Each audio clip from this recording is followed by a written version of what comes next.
So just to make you all aware that we are now recording. So if you want to put your cameras on, you might well be in the final recording. If you want to turn them off, that's also fine. I'll leave it up to you to make your decisions.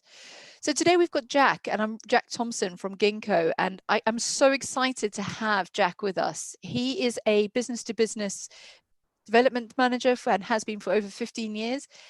He's the startup advisor in residence at Future Space. And if you see him talk, I've seen him talk in a couple of places, and he's been doing quite a few talks at the moment. He did Bristol Festival of Ideas, not the Festival of Ideas. What is it you did, Jack? It was the Bristol Business Festival, which was a couple of weeks ago. So a couple of weeks ago, yeah. And honestly, what Jack doesn't know about business to business development is not worth knowing. So Jack works within the agency space. So all manners of agencies, digital marketing, you name it, Jack's worked for it. He's worked for B2B agencies as well as B2C. So we can also give insight to the differences of both. So I'll pass you over to Jack. Cool. Thank you very much, Kim. Hopefully I live up to the hype. Definitely, you're fine. So yeah, hello everybody. I can see a few people. Obviously, there's quite a few people on the call, so I shall try and talk to camera, and I'm reading notes as well. But yeah, good opportunity to hopefully share some knowledge, I guess, around what I think is well, the focus of today really is about one particular part of the kind of buying process and an area that I know the best within kind of agencies and clients, and that's the pitch process.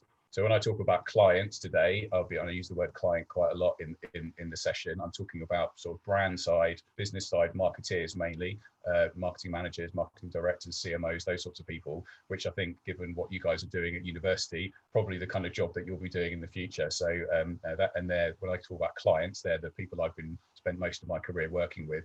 My roles have been very much within the agency side, so selling creative marketing services, digital marketing services into brands via the clients. So that's the language I'll be using today.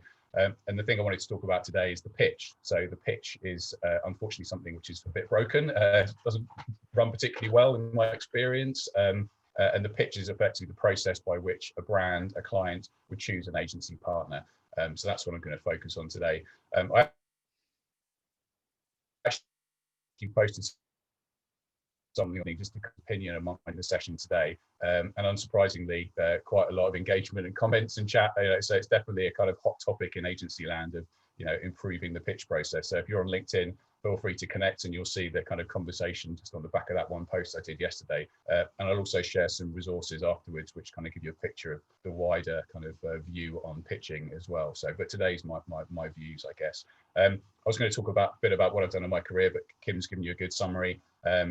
Business development effectively is a euphemism for sales within agencies. Agencies don't like the word sales for some reason, so you get called a business development manager or business development director, but sales effectively is what it is. Although business development is more kind of all-encompassing than just trying to get someone to buy something. It's about building relationships. It's much more consultative. And within the agency world, effectively my role was dual role. It was sales, but it was also marketing. So I've worked within agencies delivering marketing services for their clients across, as Kim said, B2C and B2B. So the agencies I worked with were actually delivering those campaigns. But because my role has always been within business development for those agencies, my role effectively was a kind of B2B marketer myself, because I was marketing and promoting my business to other businesses. So I've kind of got two levels of experience, I guess. But I now work as an independent consultant. So I now work with a range of agencies and B2B companies providing services to them, having worked in-house, as Kim said, for the last sort of 15 years. So, I mean, I dread to think how many pitches I've been involved in over the years. It's got to be close to 100, just run the numbers. Agent pitches are quite a regular occurrence within agencies. So yeah, it's got to be close to 100 pitches over the last 15 years. So hopefully just that paints a picture of, I know a bit about pitching. I've done a few of it. Hopefully, my expertise is what I'm sharing today from that experience, and the wins and the losses and all the kind of the successes and the failures that I've had over the years. So a bit about the pitch process and broken. Pitches can be, from an agency point of view, and I'm sure it's the same for clients as well, pitches can be an absolute joy, an amazing experience that you enjoy from start to finish, but they can also be an absolute nightmare and really stressful and kind of inefficient. And unfortunately, the nightmares tend to outweigh the joys, and that can in fact include ones that you ultimately win. You know, sometimes you win a piece of work, but it's like it's a really horrible process to go through. So although you've got the money in the bank at the end of it, you know, you've really kind of stressed yourself out through the process. So and I think, to be honest, and there's lots of stuff today I'll unpack to go into the detail, but really I think it comes from one sort of simple truth, which is about experience.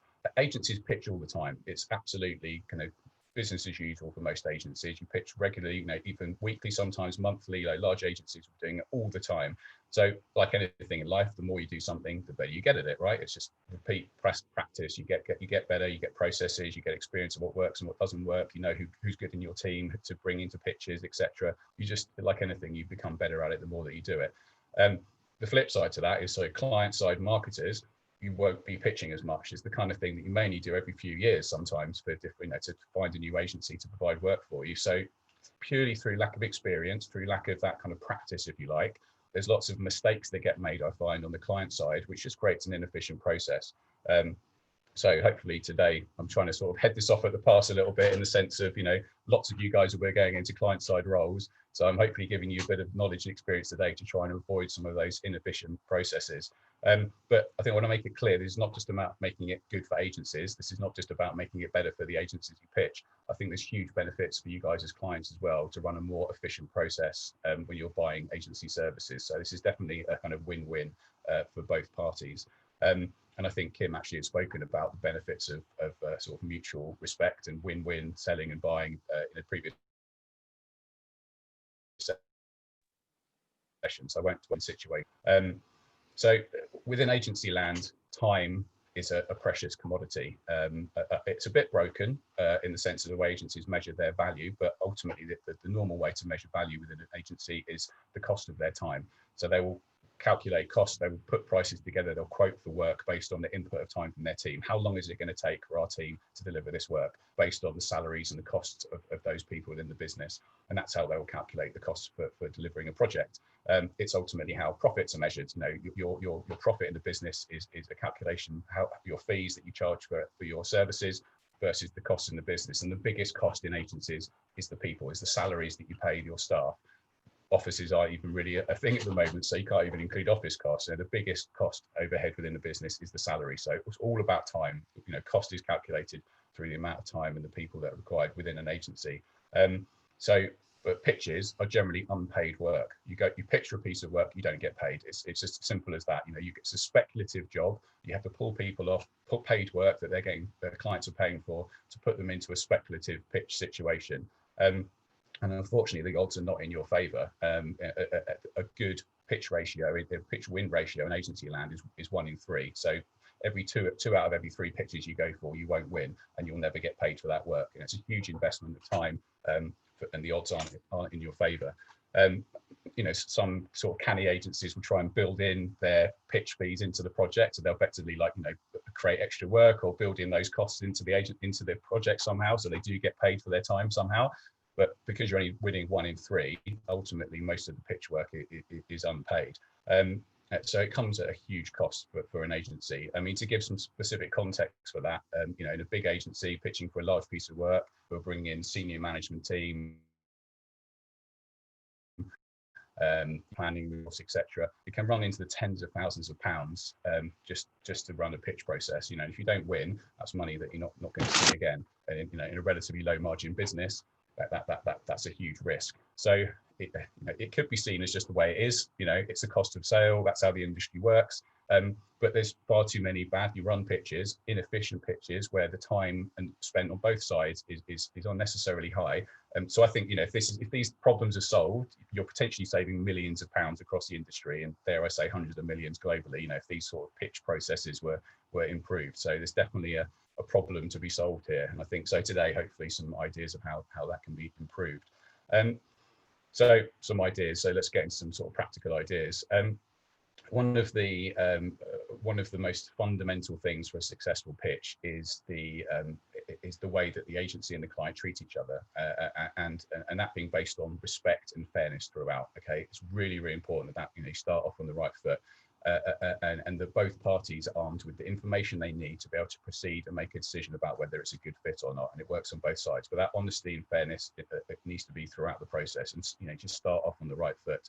So from an agency side, it's all about qualification and asking the right questions, but it should equally be from obviously a client side as well, making sure you're qualifying and asking the right questions of the person on the other side of the table, on the other side of the video call, to get the information you need to be able to decide whether you want to proceed. You need to provide a forum for that sort of Q&A. It was obviously a huge part of my role.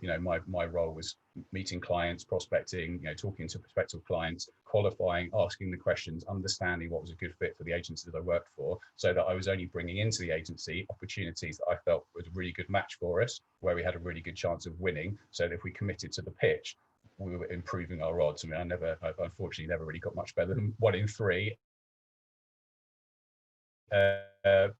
But in 6 or in 10, anything you can do to improve the odds is good. And one of the main things is making sure that they're the right opportunities you're bringing in. It's a good fit for both parties, ultimately not wasting time on the long run on irrelevant opportunities. There is some self-selection that happens. Clients will hopefully do a bit of desk research before they contact you.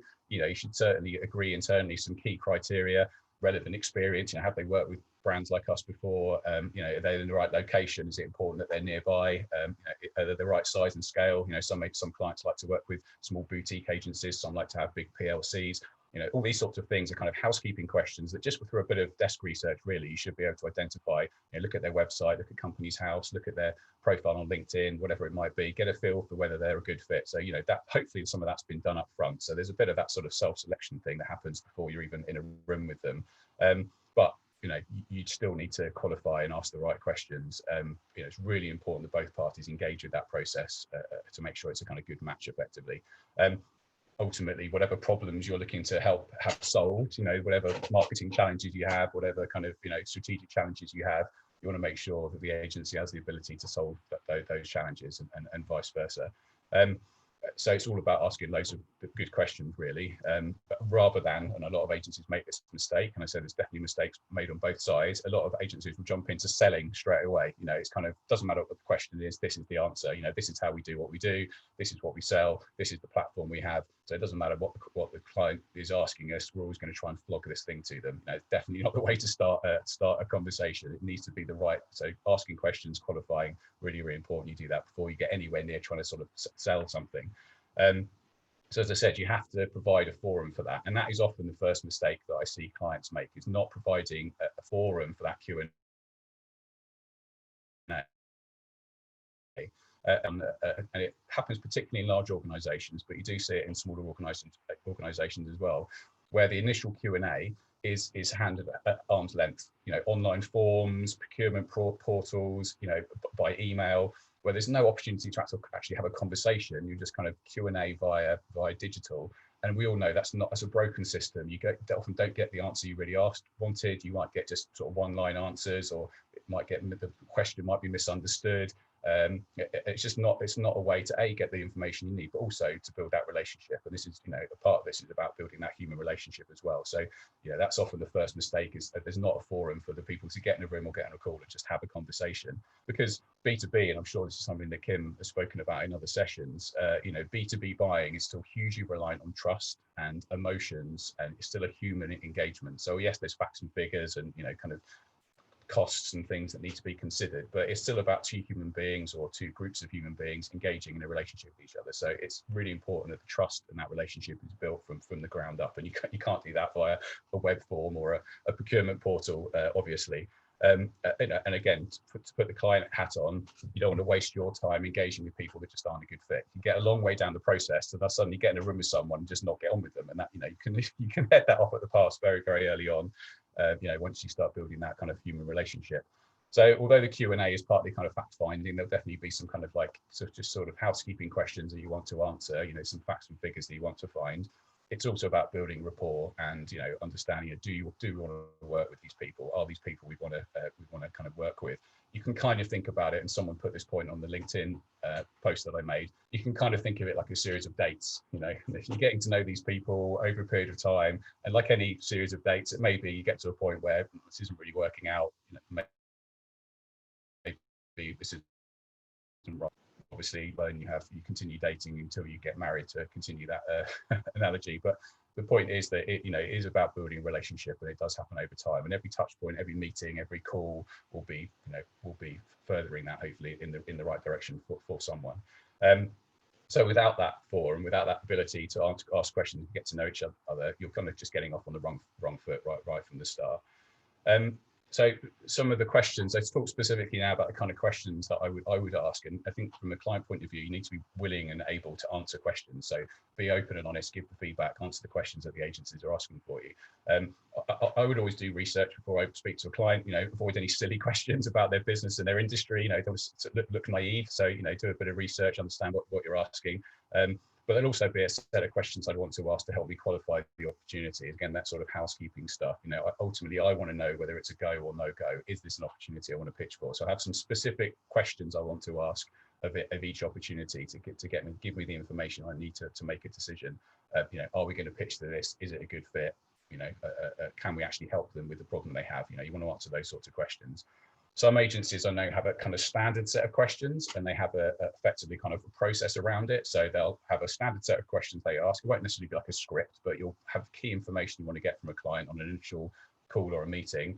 They'll feed those answers back into the senior management team of the agency, and then they'll score the answers. They'll actually be, okay, we'll give this each of the answers a score. They'll add the scores up. And if anything, if those initial answers score over, say, 8 out of 10 or 80% or whatever it might be, it's an automatic yes. This is a really good fit. We're definitely going to pitch for this. There might be then a band below that. Say if they answer between like 60 and 80%, this is a maybe. We need to go back and maybe qualify it a bit more, ask some other questions. And then maybe below 60 or whatever their bands are, they just say no, because they know experience wins, so we're going to say no. It's a really kind of interesting internal process that some agencies use, and I would encourage clients to have a similar kind of process. Agree up front what good looks like, what you're looking for in your agency partner, what are the really important things for you. Is it creative work? Is it strategic thinking? Is it price? Agree those things up front, so that when you get responses, you have a kind of consistent, robust way of scoring and deciding who's good, rather than it being just kind of based on other kind of more subjective things. But it is always a mix of kind of hard metrics and soft metrics. It's always going to be a combination of the both, obviously. But you need to know whether it's a good fit, and these sorts of processes and frameworks will help you kind of decide in a more kind of straight, especially when there's a load of people deciding and in part of the process. It just helps avoid any of those kind of debates and just being the decision being made by the loudest voice in the room type thing. Agencies are easily distracted by shiny opportunities and new pitches. They can be really exciting. Yeah, great, we've got a pitch on, but if you don't qualify and make sure you're going for the right stuff, it can be a huge waste of time. And, again, going back to the currency of time, saving time is really, really important. So robust scoring really helps, focus on the right opportunities. Every agency will have their own clarity, own definition of what a good client looks like. Vice versa, every client will have their own definition of what a good agency looks like. So there is no sort of generic set of questions or generic set of criteria. It will be different for every agency and every business. But it's good practice to have those defined before you enter the conversation, is what I'm saying. It just underlines, hopefully, the importance of this as part of the process. So as client-side marketers, provide the opportunity for this forum, this Q&A as part of the process at the start, to make sure that everyone's got the information they need to be able to make that decision. And then you as clients are left with, hopefully, agencies who genuinely believe they can help, are excited by the opportunity, and are really bought into the process, rather than maybe just kind of making up the numbers, or I'm going to stay involved just to see what happens next, or you don't want that. It's a waste of everyone's time. You want genuinely can help you. You'll obviously benefit from that yourselves. So that's a bit about that. And then I wanted to sort of share some example questions, effectively, some sort of things that I would include to give you an idea of the kind of things that you should be ready to answer, really, the kind of information you should expect to be asked, and that you should potentially think about and clarify internally before you run a pitch. So it's not a script. These are some example questions, but there's some sort of, these are sort of standard stuff that you'll find yourself being asked repeatedly over the years, and I would encourage you to answer them in the most honest way you can, because there's a reason why you're being asked the questions. The first would be, and this is a classic, are you talking to anyone else? So effectively, what does the competitive situation look like? How many other agencies are pitching, and who are they? Really important, agencies need to know the odds. If you're talking to 10 other agencies, that smacks of, sort of bad practice and a bit of laziness, and a lot of agencies will walk away based on that because it's just too competitive. That effectively reduces your odds down to, well, I suppose 1 in 30 if you run the maths. So just no chance if you do pitch when there's always 10 agencies involved. There's no one way to run an agency business. So there's a reason why you get asked that, and it's important that you're honest about who else is involved and who specifically those agencies are, because it's good to know who the competition is. You might know them, there might be friends, there might be competitive issues there. It's good that you're honest and open about that question when asked it. Another question is who the incumbent is. So if you've got an agency already providing these services for you, are they involved? Are they repitching?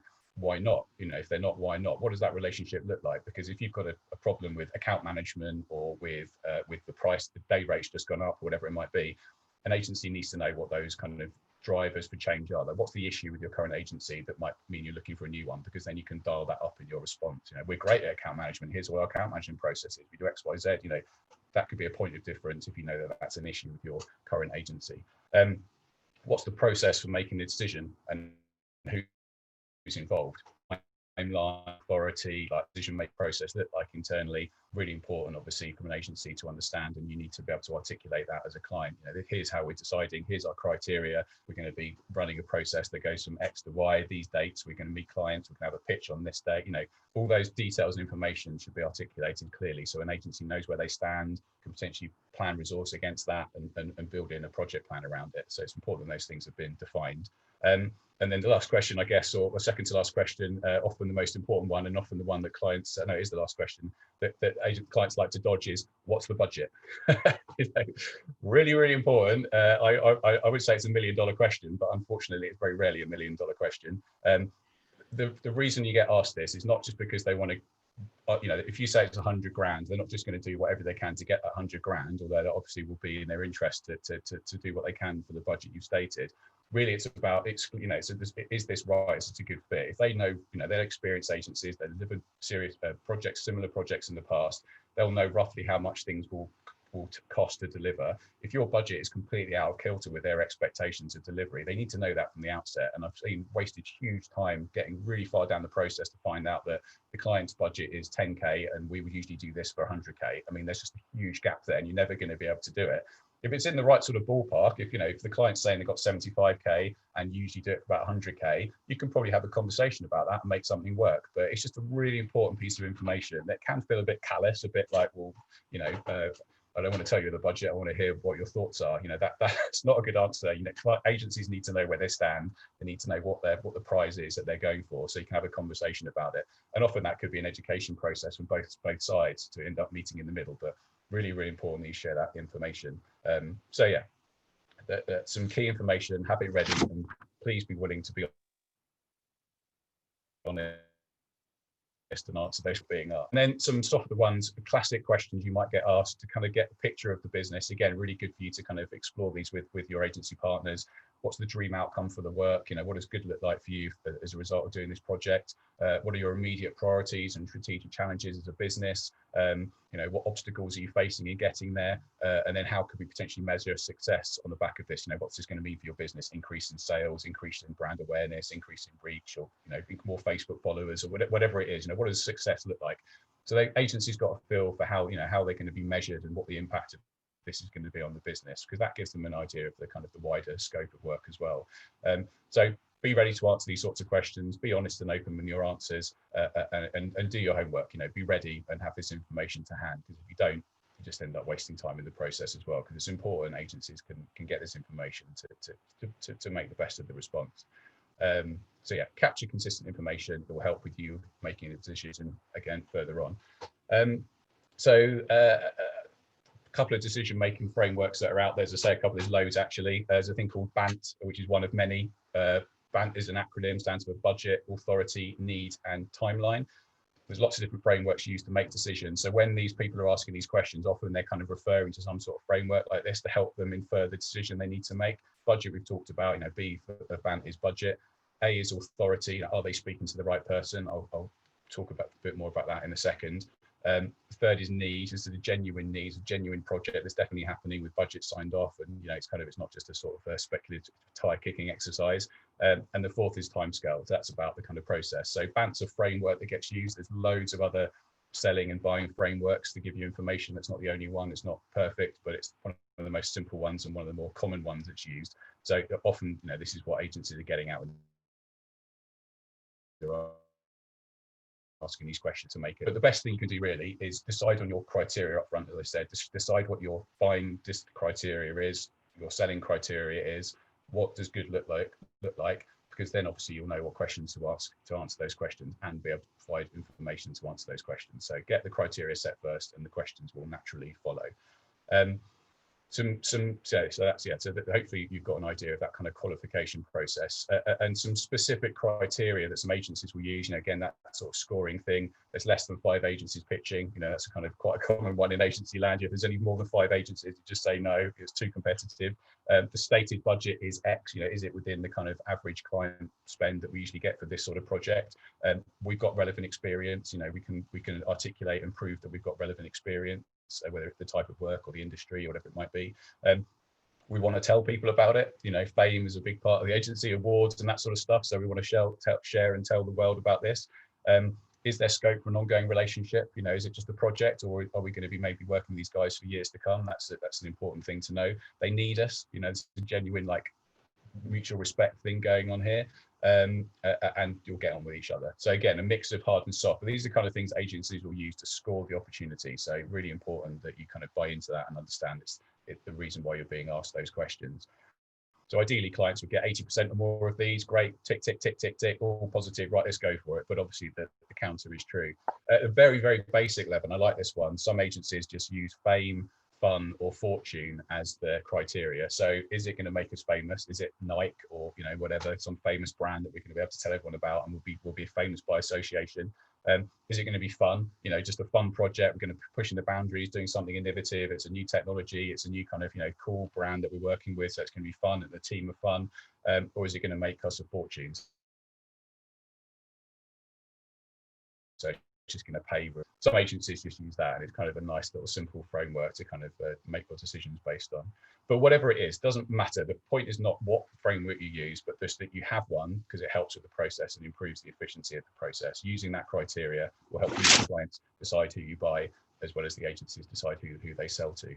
So the final thing I wanted to dial into, I appreciate we've gone about half an hour, so just going to rattle through the last bit, is the A in BANT, You're okay, Jack, honestly, take your time. We've got time, so yeah, it's fine. Right, perfect. It's probably become clear I talk very fast, so that's just the way I talk. So apologies if I'm rattling through this, but there's a big subject and I wanted to get through it. So I wanted to talk about the A in BANT, which is the kind of authority. So are we talking to the right people? As I said, there's lots of acronyms and things around qualifications. So I'm not saying BANT is the thing, but the A in BANT is kind of ubiquitous across most qualification frameworks about authority, talking to the right people, getting the right people in the room to discuss the opportunity. Understanding your client organization, understanding the people you're working with, the decision-making process, the buying process they have internally is really, really important. And it will be related to the specific people involved in the process. It's a critical piece for both people, that initial qualification process of the right people in the room, asking the right questions of each other. To obviously build that relationship, but also to be able to provide the information that both parties need and be able to answer the questions in a compelling way. And it will also help you navigate through the process itself, like who's involved, who's the decision maker here, who's affecting it, what departments are involved, and then also the ongoing relationship. Who's going to be involved day to day, who's going to be just sort of looking at reports once a quarter. You need to know what that kind of looks like as well, so you can tailor your response accordingly. Ultimately, you need to know, who are the key decision makers, what's their involvement in the pitch process, both, process and then decision. What good look like to them? How do they perceive value in your business versus their part of it? And it's very different, as you can imagine. A CFO, as a chief finance officer, will have a very different view on what's important versus a chief marketing officer. So there's generic kind of levels of value perception within those roles, which is important to know. So you can have that sort of general kind of industry view, but it's really, really important you dive into the specific organization you're working with, because it will differ. You know, you could have a finance director that's heavily involved in the creative process for a business because of their background, their interests, whatever it might be. Not usually the case, but could be the case with a certain business, or it could be that the marketing director gets really involved in a kind of office refit or something. You know, so knowing your buyers, knowing what the kind of who's involved in the conversation is really, really important, because they will have different levers and different interests, and then you can sort of tailor your response accordingly. But it's about asking the right questions to the right people ultimately. You know, one of the most simple indicators for me when I back wearing my hat when I was doing business development sort of hands-on, was you'd ask a question and the person you asked the question to would say, "I have to get back to you on that." You know, that's a very simple indicator if that person is either not the right person to ask the question to. Well, they're clearly not, because they don't know the answer, but, you know, or there's some sort of committee behind them or whatever it might be. So for me, a really simple indicator, if you ask someone a question, they say, "I have to get back to you on that." It usually means they're just not the right person to talk to. So who is the right person? How can you get in a room with the person who can actually answer that question directly, without having to then go and ask the committee? Again, time waste on both sides. It's not just the agency saving time there. The client will waste time. They've got to go and ask their boss, have a discussion, feed the answer back to the agency. They might get lost in translation, and that actually the answer is not what they are. You know, so you end up with sort of like email tennis going backwards and forwards to answer what actually is a quite simple question. If you just put that person and that person together and have a discussion about it, you'd save all that time. So you know, that with the right room as soon as possible. I think it's very easy to kind of think that you might be wasting the time of your boss, or abstracting them from these conversations early on. You know, especially junior marketing people, they don't get the boss involved until later on down, because it's perceived that it might be a waste of their time. But I can absolutely guarantee you that senior marketing person, the CMO, marketing director, will have a very strong view on who they work with. They'll be able to make a decision very, very quickly based on experience and that sort of stuff. So actually getting them in a room with the people as soon as possible is really, really important, and it will actually save a lot of time in the long run. You know, you might feel like you're being a bit more efficient, but it will definitely be wasting time in the long run.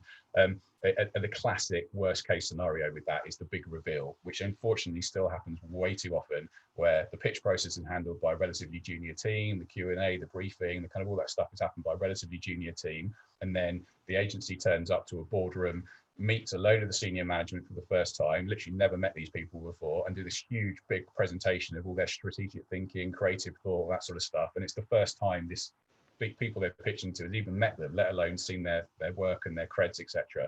I mean, that is it's a huge pressure on that presentation. I mean, they are massively stressful from an agency point of view. It's like kind of giving a performance of your lifetime without without an ability to have like a second night or whatever. You know, it's literally one hit wonder. Very exciting as well, but massively risky and massively stressful. But also for the client, if the client hasn't had the opportunity to meet those people, and even just in the small talk before the presentation starts, you can kind of get a feel for the room and the relationships. Are they even interested? The people on their phones and all this horrible stuff that happens.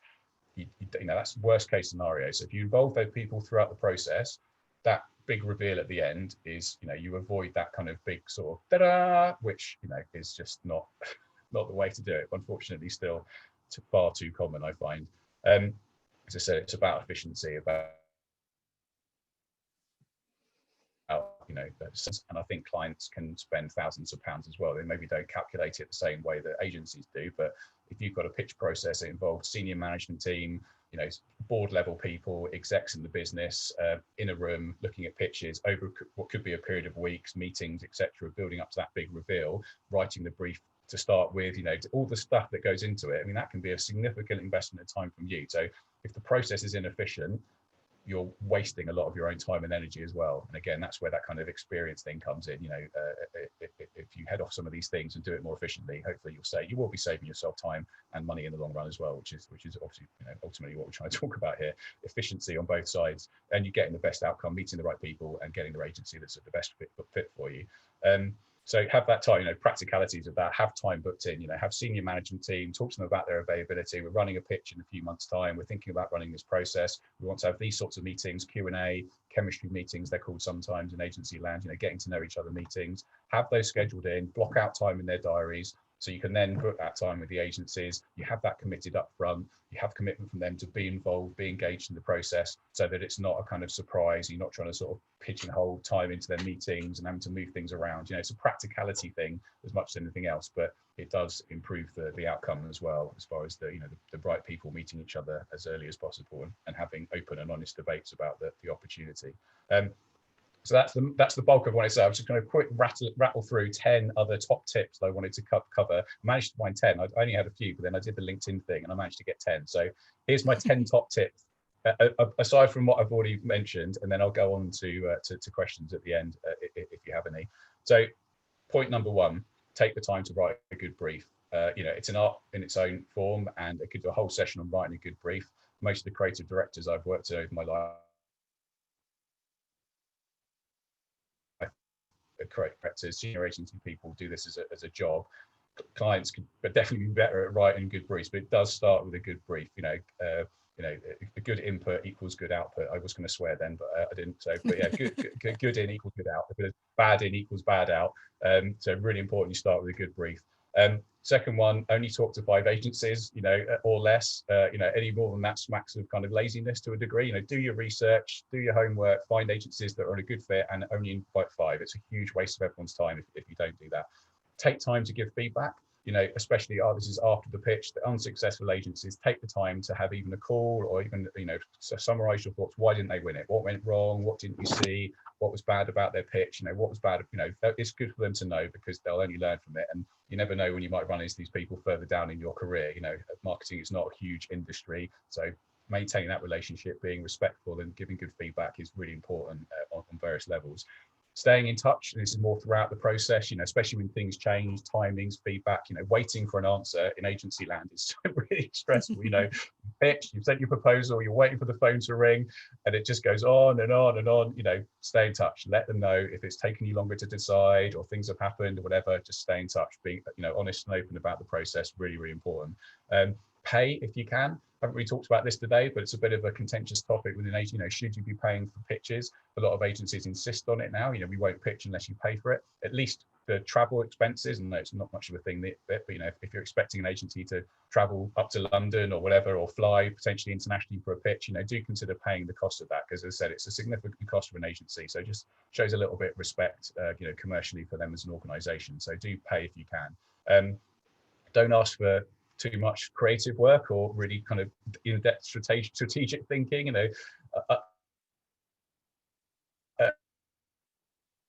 So is to show ideas for a campaign just as part of the pitch process. In my experience, they never see the light of day. They're literally a cutting room floor thing. They'll get disregarded. You have to start the whole thing again if you win the work.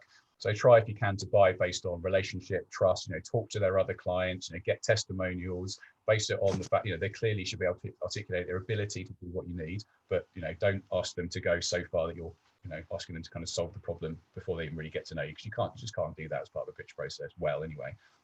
Be open to creative commercials. So there's a bit of stuff in the agency world about having like share of revenue, like kind of paid on performance type models, or startups, they're kind of equity conversations about getting actually equity in exchange for services, or it could be like they incentivize a long-term contract because there's different terms. Like there's different ways agencies can shape the commercials sort of creatively, and I'd be open to that, because actually there could be huge benefits to you as a client as well to be open to just, rather than just being straight sort of retain a day rate type relationship. So be open to those sorts of conversations. This one's a bit controversial, but I would suggest don't use an intermediary if you don't need to. Intermediaries are great; they provide a service like anyone else, but they also almost in the business of creating pitches and creating the kind of the work. To the longer the pitch, the more involved it is, the more money they make, the more so there is a bit of an argument to say they're kind of part of the problem here. Don't get me wrong, I know lots of intermediaries, and I'm sure I'm going to live to regret to say that on a recorded video, but if you can, go direct, have a relationship. Don't rely on intermediaries to do that for you if you can, but I do appreciate they do provide a service for some businesses. Be considerate. Classic horrible thing in an agency, you get a pitch brief land the week before Christmas with a deadline of like the 3rd of January, and it happens way too often. Agencies have families, they have personal lives. If there's a holiday season, if it's if you've got know that these agency folk are likely not to be at work because of a holiday or something, please don't ask them to cancel their plans to write a pitch for you. It's inconsiderate, it's rude ultimately, and not the way to start a relationship. But unfortunately, happens way too often. So be considerate about the timings of your pitch and when it's going to land. And then finally, a kind of thing for yourselves as well. Give yourself time to reflect. You don't try and rush it through. Too many times you say we're going to do pitch on Tuesday and we let you know by Thursday. I mean, they never do. You never find out on Thursday. It's always the week after or the week after that. So give yourself time to reflect. Build in the opportunity to kind of think and deliberate and discuss internally, and don't try and rush things through, because they're usually quite big decisions, have significant amount of money attached to them. So don't feel that you can make a snap decision based on what you see. So build in time to reflect. That's it. I mean, real rattle through it. I'm going to sort of finish there. I was going to do a conclusion, but I'll just end up repeating myself. So I'll share all my notes afterwards. I'm sure Kim will be able to circulate those to all attendees. But you'll get kind of the written notes, and I'll include some links to kind of some further reading as well, kind of other consultants, people, forums, websites, which explore this sort of subject as well. So there are other kind of things you need to get your teeth into elsewhere. So yeah, that's it. I'm going to stop there. Thank you so much, Jack. Honestly, I really, really appreciate it. And I'm sure everyone else does too. I'm going to open up to the floor now. Does anyone have any questions for Jack? This can be about the topics we've covered. This can be about the work he does, or anything in general. keep it on topic if you can. Yeah, where are you going on holiday? No, joking. Yeah. I mean, for me, I can answer questions about Japanese ornamental trees is my other expertise. If anyone has any problems with any ornamental trees, I'm happy to answer questions about that. I mean, a question for me that's quite relevant to the week we've just covered is, you mentioned having different people in the room, each having different requirements. How do you learn that as an agency up front? How can you prepare for that as an individual? Sorry, you broke up a second at the start of that. So it's, as someone in the room pitching for the work, how do you find out what the different people in that room's requirements are? So you're walking into a room to pitch and you've found out, okay, who's going to be in that room. What kind of process do you go through to find out more about those individuals? Well, it's partly, I mean, there's part of kind of it's just knowledge you would build up as within the industry. So there are, certain, every role has its own sort of priorities and importance. So there's certainly, you could look at job descriptions, you could look at sort of in a generic way, okay, what does a CFO do? How does a CFO get measured? What does good look like for them? Same CMO, different levels, so you understand it on a sort of generic level, what those people will be looking for, because it's about, ultimately often it's about how they are perceived within the business as well. Like, how do they report internally? How do they look good internally? So if you understand how they look good, how they kind of are measured within internally, clearly whatever you do needs to be sort of moving the needle on that. So it's kind of a generic level of knowledge that you can, and that's desk research and just understanding what those different roles are. Again, in large organizations, you have marketing people across different silos, different types of marketing, different channels, so understanding those different nuances will help sort of generic level. But as far as, in a specific business you're talking to, that's why it's important you talk to those people before that moment. The Q&A process should include an opportunity to talk to those individuals, and I would be pushing for that opportunity. Can I talk to that? Asking, can I talk to that person? I'd like, even if I just have 15 minutes to have a call, because I have some specific questions for them, which I'd really value the answers to. And then you can hopefully, you can ask those questions face to face. So it's not always the case. It's not always possible, but I would push for that opportunity, or have a group call if it's more efficient, get all those people on. Again, it could just be a quick 50, which I'd really appreciate the opportunity to ask face to face. So again, sort of don't ask, don't get to a degree, but it's not a perfect. So worst case scenario, just do your desk research. I mean, LinkedIn's your friend. Most people have a profile on LinkedIn. You can get a feel for their personality and what they like and don't like. What do they share? Are they talking about anything on LinkedIn or Twitter or whatever it might be that alludes to the business you're pitching for? So you can do a lot through desk research to build a picture, but nothing really trumps actually being in a room or in a phone call with them to ask those questions directly. So it'd be a mix of qual and quant, I guess, to use kind of research terminology. Thank you. And has anyone in the room got a question for Jack?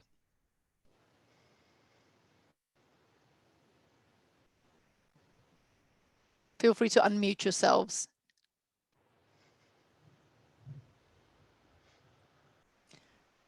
There's nothing coming in on the chat. So Jack, I want to say thank you so much. And thank you everyone for coming onto the call. I really appreciate it. Thank you. Oh, there's one here. In our course, we talked about how the supply chain has evolved to become interpersonally linked, like competitors sharing the same suppliers or knowledge. Is this the same for agencies sharing data or research? Good question. Yes, in some regards, if I understand the question rightly. Always good to use specific examples. So within agency land, you do get a lot of strategic partnerships. So you will get organisations who explicitly work with each other, either as on shared projects, or they'll just have business relationships where they share information and data between each other.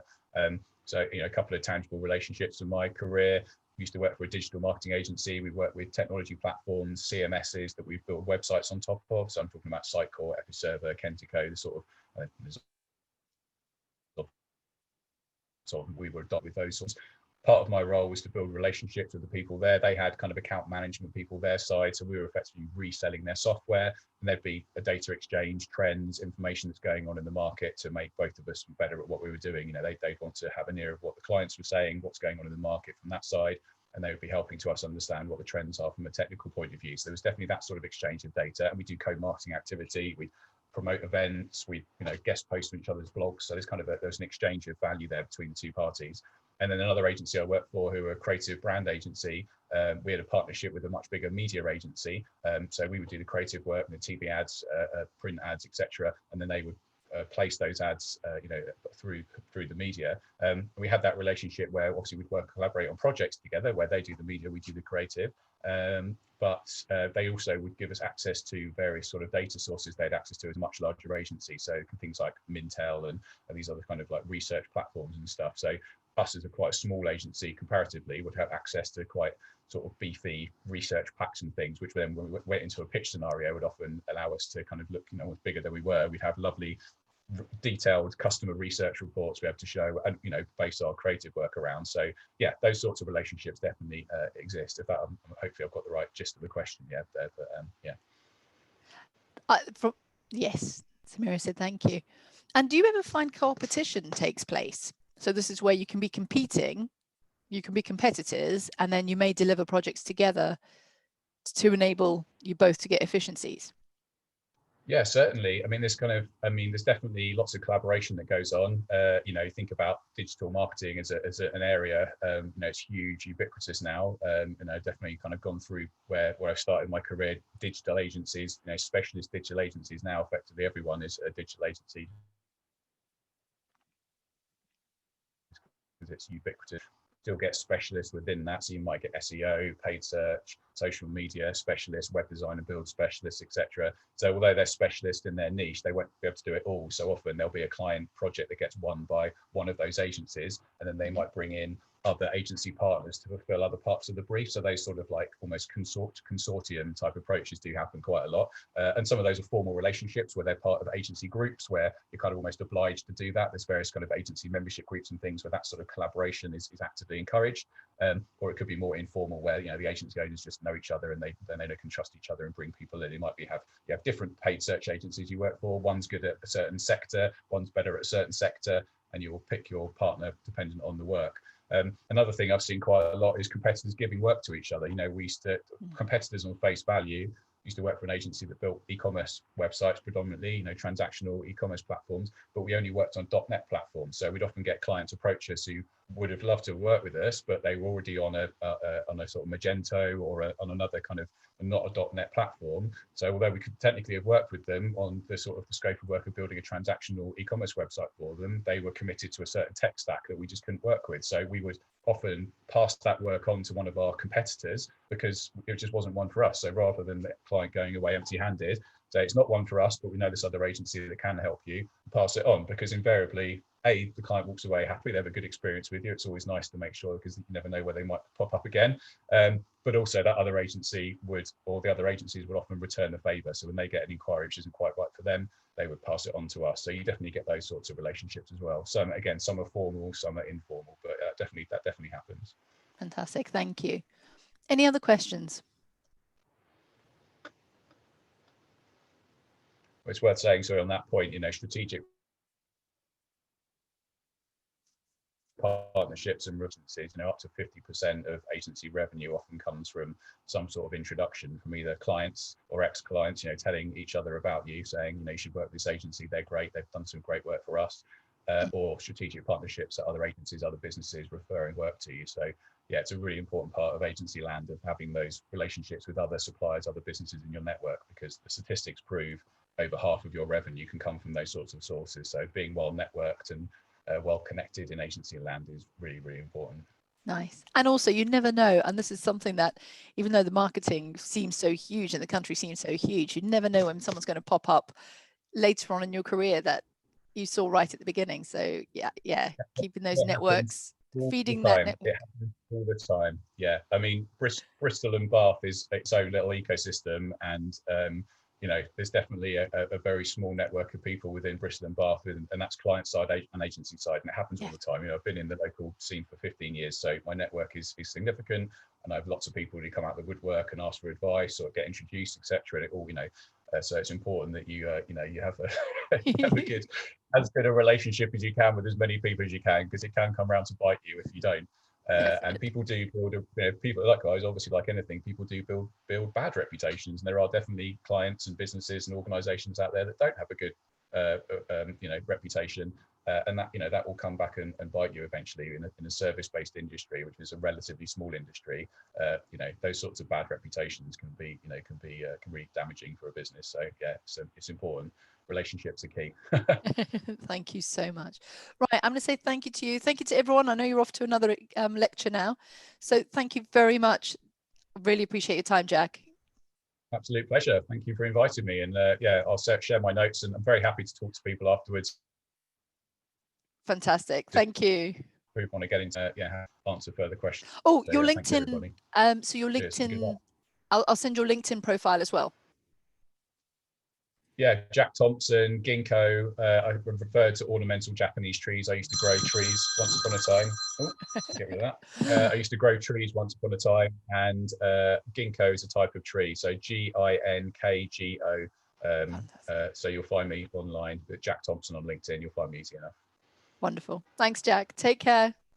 Thank you. Bye. Cheers. Bye-bye.